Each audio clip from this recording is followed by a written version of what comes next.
Assalamualaikum guys, kembali bersama Mimin. Kali ini kita akan bahas film berjudul The Lost Future tahun 2010. Mengisahkan kondisi bumi pasca apokaliptik di mana manusia telah kembali ke zaman primitif akibat bencana global. Oke, gimana kisah selanjutnya? Langsung saja genjot ke plotnya. We should gather our men. No. No more vengeance.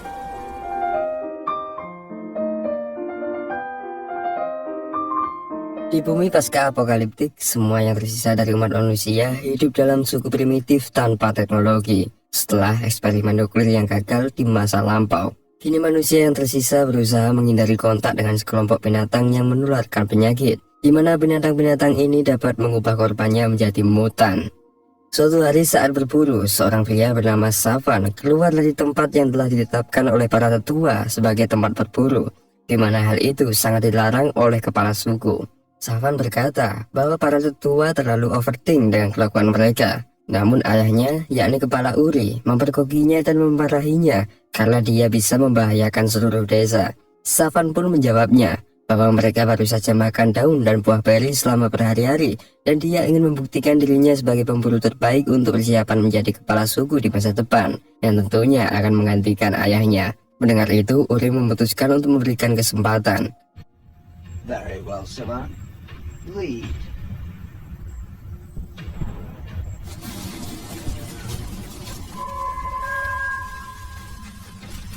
Saat mereka masuk lebih dalam ke hutan, mereka menemukan sahabatnya yakni Caleb yang sedang melacak hewan untuk mencari makanan. Mereka sudah pergi terlalu jauh dari tempat berburu dan ayahnya ingin mereka kembali. Tetapi ketika mereka mendengar seekor binatang di dekatnya, Uri pun mengizinkan mereka pergi sedikit lebih jauh untuk memburunya.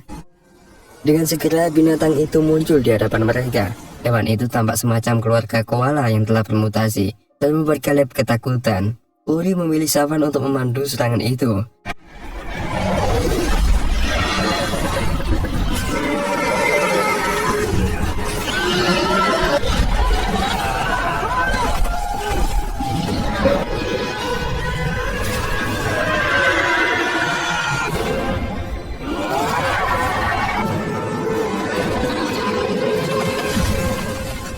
Setelah bekerja bersama-sama, mereka akhirnya berhasil membunuh binatang itu, walaupun ukurannya jauh lebih besar dari mereka.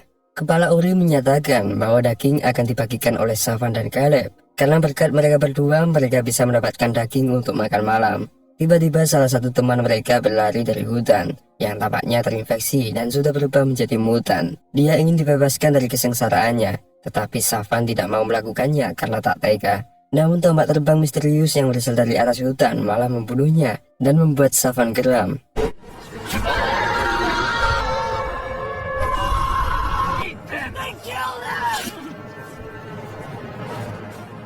Mereka memutuskan untuk kembali ke desa saat itu tanpa menyadari bahwa seorang pria misterius bernama Amal mulai mengikuti mereka.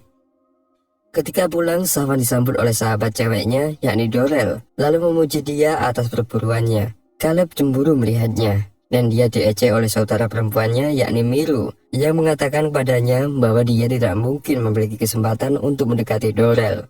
Sementara itu, Uri berbicara dengan para tetua dan mencoba meyakinkan mereka untuk membawa sukunya itu ke tempat lain karena adanya tanda-tanda mutan yang telah mendekati daerah mereka. Tetapi para tetua menolak, mengklaim bahwa mereka selalu aman di sini dan tidak ada tempat lain untuk pergi. Mau tak mau, Yuri harus meninggalkannya. Caleb ingin mereka memilih nasibnya sendiri, seperti yang dilakukan oleh ayahnya, yakni Jared, saat ketika dulu mencari kebenaran di luar hutan. Namun para tetua memberitahu Caleb bahwa itulah cara dia menemukan kematiannya, yang artinya keluar dari tempat ini sama dengan bunuh diri. Uri setuju mendengarnya. Tak mungkin ada lebih banyak penyintas di luar sana, yang ada hanyalah penyakit dan kematian.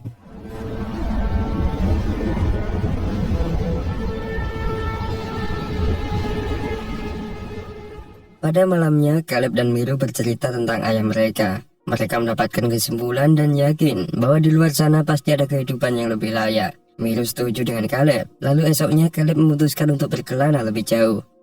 Begitu dia sampai di sungai, dia melihat sekelompok mutan yang berjalan ke arah desanya. Melihat itu, Caleb bergegas kembali ke desa untuk membantu suku. Mutan menyerang suku dengan cepat, dan para pejuang segera menemui mereka dengan senjata khas mereka sendiri, dan mulai pertarungan yang sangat mengerikan.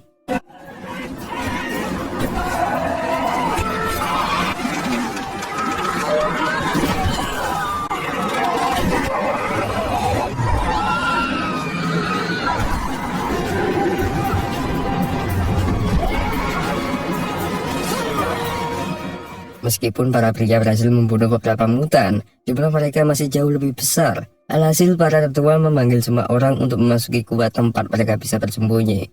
Saat Savan melihat bagaimana para mutan membunuh dan menggigit ayahnya, sang tetua memerintahkan anak-anak muda untuk menutup gua karena binatang buas akan segera datang menyerang. Dan mereka tak punya waktu lagi bagi orang yang tersisa untuk bergabung dengan mereka. Anak-anak itu pun menurut, meninggalkan Caleb, Savan, dan Dorel di luar. Dorel diserang oleh mutan, dan Caleb dengan cepat melindunginya dengan membunuh musuhnya.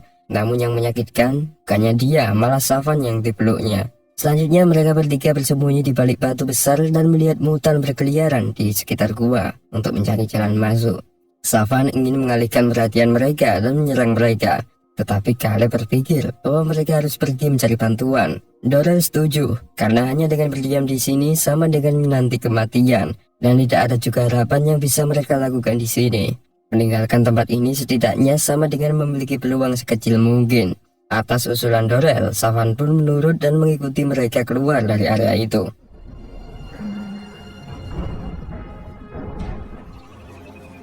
One day. We've got one day to find some other people than Dora.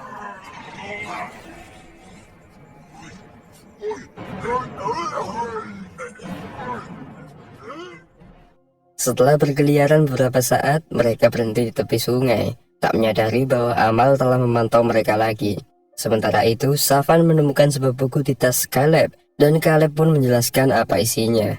Buku itu menceritakan bahwa ada sebuah benda dari dunia lama yang dibawa oleh ayahnya, dan dia menggunakannya untuk mengajarinya membaca, di mana tak seorang pun di suku mereka yang tahu bagaimana cara membaca.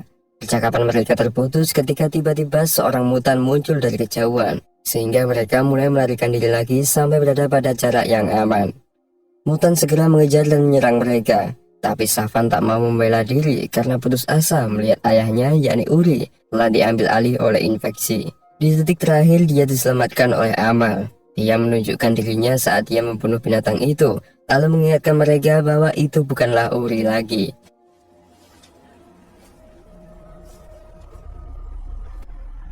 Doesn't be fun anymore. How do you know my name? Di sini mereka berkenalan dan Amal mengaku bahwa ia mengenal ayah Caleb.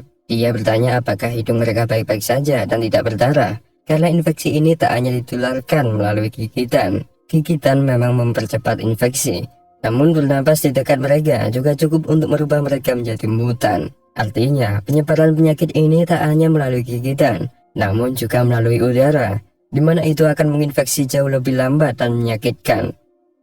Saat Amal membawa mereka kembali ke rumahnya, ia menjelaskan bahwa dia kebal terhadap infeksi berkat obat dalam bentuk bubuk kuning yang sangat sulit didapat.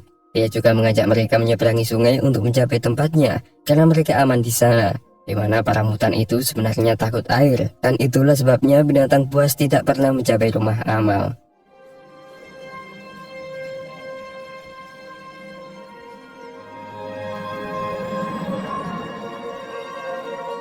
Rumah Amal terletak di tengah hutan. Sampai di sana, Amal memperkenalkan mereka kepada putranya bernama Pars dan istrinya yang bernama Nina. Namun mereka sangat marah kepada Amal karena telah membawa manusia yang terinfeksi ke rumah mereka. Tetapi Amal mengatakan bahwa inilah tujuannya selama ini. Saat makan siang bersama, Amal menceritakan tentang apa yang sebenarnya terjadi pada kelompok utama mutan itu.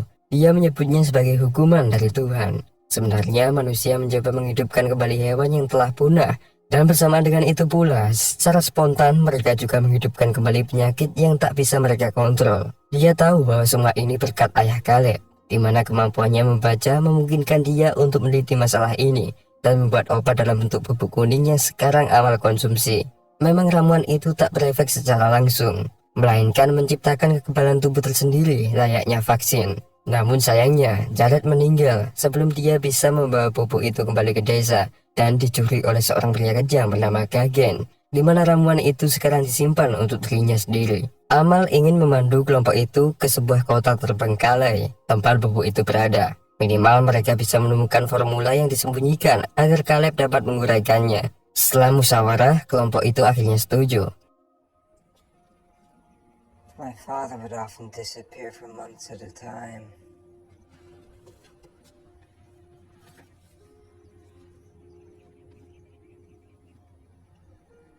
only read one book.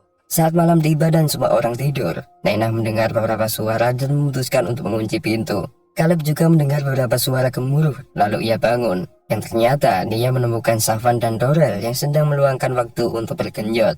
Mau tak mau dia menatap mereka dan menerima kenyataan. Dan saat Dorel memperhatikannya, Caleb hanya bisa membalasnya dengan berbalik badan.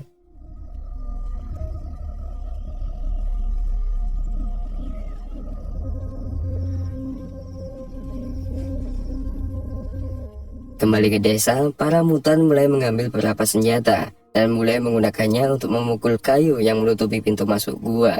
Meru berpikir bahwa mereka harus mencoba melakukan sesuatu, namun sang tetua berkata bahwa tidak ada yang bisa mereka lakukan.